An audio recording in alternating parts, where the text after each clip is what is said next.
Coming up on today's episode of Airborne Affordable Flyers. Midwest Aviation Expo is only 20 days away. Icon aircraft sale completed. Stolen LSA leads to arrest after forced landing. And I'm your host, Helen Lee. Welcome to Airborne Affordable Flyers, our programming designed to help you get and stay in aviation as affordably as possible. Overseen by the editorial staff of the award-winning Sport Plane Resource Guide, we know well the challenges faced by today's sport flyers, and we're here to help you enjoy flying to the utmost. Let's get into today's stories. Midwest Aviation Expo is only 20 days away. One of our favorite sport aviation events, the 16th Annual Midwest Aviation Expo, is on target for September 5th through 7th, 2024, at the idyllic Vernon Outland Airport, MVN, in Mount Vernon, Illinois.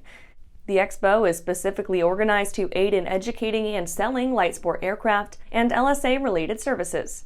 The airport is a very impressive locale for this operation, boasting lots of runway, excellent facilities, and an outstanding airport restaurant. The event is laid back and dedicated to folks getting up close and personal with the aircraft they are interested in, without all the fuss associated with much larger events.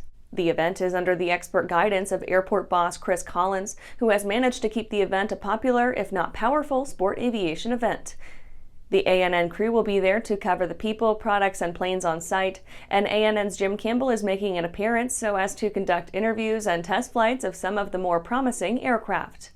Those interested in having their aircraft or products expertly evaluated are advised to shoot us an email at jim@aero-news.net.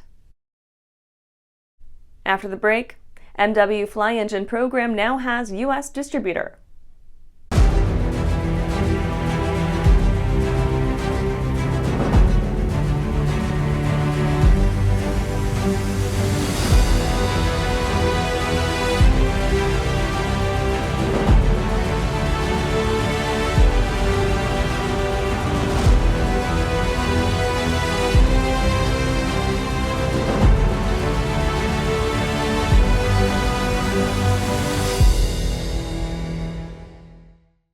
The legendary BD4C program is building an exciting future for those who want a rugged four-seat family flyer with a proven history. The SureWings program produces a complete kit and builder assist program that gives you everything you need to be flying a BD4CS in record time. For conventional kit builders, BD Aviation has parts, partial kits, and full kits for the 190-mile-per-hour BD4C that has logged thousands of hours. Visit SureWings.com and BDAviation.com for more details.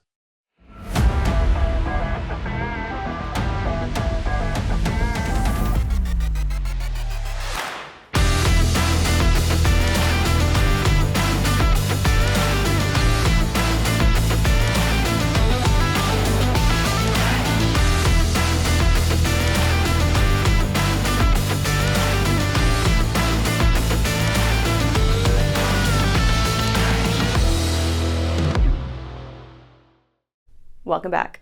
Now let's take a trip around the patch for some shorter stories.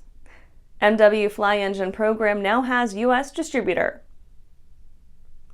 The Italian MW Fly Engine series now has new expert U.S. representation and distribution. Announced at Oshkosh, Opus Aero has created MW Fly Americas to market a series of modern engines that now range up to 240 horsepower. From the base 160 horsepower Mills, the engine series now goes beyond the 180 horsepower turbo and has been joined by the 210 turbo as well as a 240 turbo/supercharged variant. The MW Fly Redline 210 horsepower turbo engine is a future option for the SureWings BD4C aircraft kit program. Titan T-51 accident details revealed by NTSB. While way too many instant experts have guessed at or flat-out blundered through possible causes for the tragic accident that took the life of Titan Aircraft's John Williams in a T-51 replica Mustang accident in late July, the NTSB, the expert authority on such matters, has published a preliminary report that confirms that a prop assembly failure was observed and documented prior to the aircraft's fatal impact. They have not yet ID'd the specific failure chain, pending the completion of the investigation. We look forward to the final expert report. Jimmy Graham of New Orleans Saints becomes new Young Eagles head. EAA recently announced a new chairman for the Young Eagles program, NFL All-Pro tight end Jimmy Graham. The group said that Graham has a deep appreciation for flight, which is usually a minimum around the EAA's water cooler. Graham has a decidedly unorthodox resume compared to most, however, making him an interesting addition to the program aimed at reaching as far and wide outside the hobby as it can. Young Eagles are all about bringing aviation to kids around the world. PRA 2024 perseveres on behalf of the rotor community. On the way back from Oshkosh, Jim Campbell and his wife Masako made a quick stop at the 2024 Popular Rotorcraft Association annual fly-in in Indiana, where the PRA owns its own airport and sports a great little sport rotorcraft museum to boot. The facility has recently started resurfacing a well-worked runway and is in the process of re-engaging with its membership to build the association back up to its former glories. Pretty much brought to prominence by the late Dr. Igor Benson and the popularity of the Benson gyrocopter, the sport rotor community needs this organization to provide steady growth and guidance for the future. More info to follow. Well, that's it for today's Tripper on the Patch. Let's get back to the rest of the news. Icon aircraft sale completed. Icon Aircraft has successfully completed the sale of essentially all its assets to investment banking group SG Investment America, which apparently is derived from Chinese ownership, who will continue to operate the company for now under the name Icon Aircraft. Jason Huang will lead the company through the transition after joining Icon as president in 2020.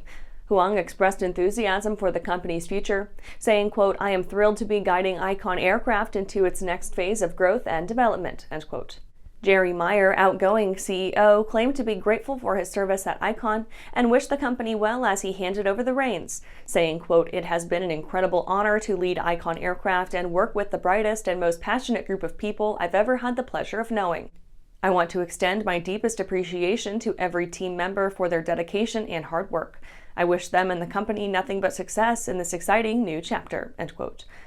Icon Aircraft's future seems fairly uncertain, and while the new owners claim to be interested in operating the firm as is, there is great concern that the whole program will eventually be absorbed into China and be diminished. In the meantime, they claim that flight training and service operations will continue at its Tampa, Florida and Vacaville, California service center. After these messages, stolen LSA leads to arrest after forced landing. Well, hello, fellow pilot. I'm John King.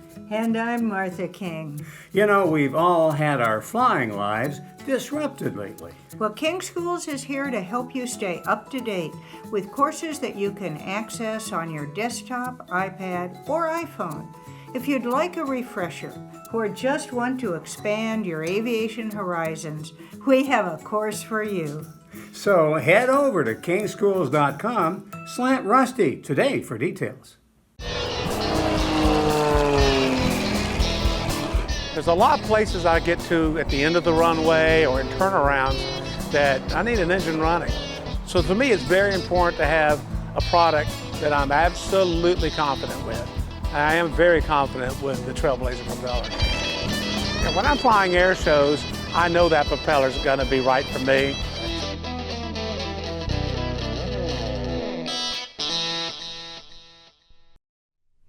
Welcome back.